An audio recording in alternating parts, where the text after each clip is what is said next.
Perkara pesilat PSHT keroyok polisi di Jember versi Kapolres, langgar larangan konvoi hingga blokade jalan. Polres Jember, Jawa Timur telah menangkap 22 pesilat Persaudaraan Setia Hati Ternate, PSHT, yang diduga jadi pelaku pengeroyokan seorang anggota Polri bernama Aibda Parmanto. Kapolres Jember AKBP Bayu Pratama Gubunagi mengatakan pengeroyokan ini bermula saat pihaknya melakukan pengamanan dan patroli saat kegiatan Suruhan Agung di Kecamatan Kaliwates, Minggu, tanggal 21 Juli tahun 2024, malam hingga Senin, tanggal 22 Juli tahun 2024, dini hari. Kronologinya adalah semalam memang merupakan puncak dari perayaan Suro Agung dari perguruan silat PSHT.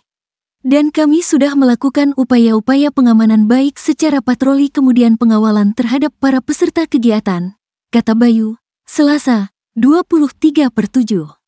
Bayu menyebut dia sebenarnya sudah mengimbau para ketua ranting PSHT agar meminta anggota tak melakukan konvoi saat Suruhan Agung.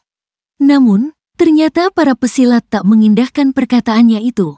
Namun demikian yang terjadi adalah masih banyaknya konvoi yang dilakukan. Ini sudah kami imbau melalui para ketua ranting maupun ketua cabang untuk tidak melakukan konvoi tetapi nyatanya di lapangan masih terjadi, ujarnya. Akhirnya Bayu pun mengerahkan anggotanya untuk melakukan pengamanan di sejumlah titik saat kegiatan Suruhan Agung. Kami telah membagi floating personil dari kegiatan yang utama yaitu di Padepokan PSHT, kemudian di simpul-simpul jalan kami juga sebar personel, berdasarkan mapping kerawanan wilayah, ucapnya. Namun, di tengah pengamanan sekelompok pesilat yang melakukan konvoi tiba-tiba memblokade pertigaan Jalan Raya Hayam Wuruk, Kecamatan Kaliwates, pukul 1 waktu Indonesia Barat, Senin, tanggal 22 Juli tahun 2024. Kelompok massa yang melakukan konvoi ini memblokade Jalan Simpang 3 di depan Transmart. Nah ini kami melakukan penghalauan blokade untuk memerintahkan tidak menutup jalan tetapi malah dilakukan penganiayaan, ucap dia. Akibatnya, salah satu polisi yang bertugas, yakni Aibda Parmanto mengalami luka parah pada bagian wajah dan retak hidung harus mendapat perawatan di Rumah Sakit Kaliwates. Kondisi anggota kami dalam keadaan baik sudah stabil sadar dan sehat. Hasil CT scan menunjukkan kondisi yang bagus tidak perlu ada tindakan operasi sebagiannya. Walaupun bagian wajah ada lebam sekitar mata dan fraktur di bagian hidung, kata dia. Usai kejadian itu, polisi pun menangkap 22 pesilat PSHT yang diduga terlibat pengeroyokan. 2 orang diserahkan oleh pengurus PSHT.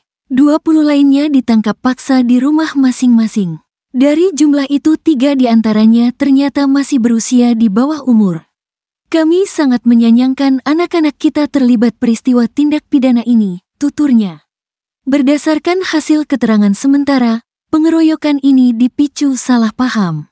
Para pesilat mengira polisi menangkap petugas pengamanan Ternate, Pamter. Motifnya adalah kesalahpahaman di lapangan di mana anggota Pamter yang melakukan pengamanan bersama dengan anggota Polri itu mengamankan diri ke mobil dinas Polsek. Tapi massa mengira Pamter itu diamankan oleh polisi. Sehingga polisi jadi sasaran amuk atau pengeroyokan, ucapnya. Kini polisi terus mendalami peran 22 orang yang diamankan itu. Sebab mereka diduga melakukan pengeroyokan tidak hanya dengan tangan kosong. Pelaku yang kami amankan menyatakan semua pakai tangan kosong. Namun di TKP kami menemukan ada batu, bambu, ini masih kami pastikan. Apakah batu atau bambu di sekitar TKP ada noda atau tetesan darah digunakan oleh para pelaku, atau darah yang tercecer dari korban mengenai benda-benda itu? Masih kami dalami, pungkasnya.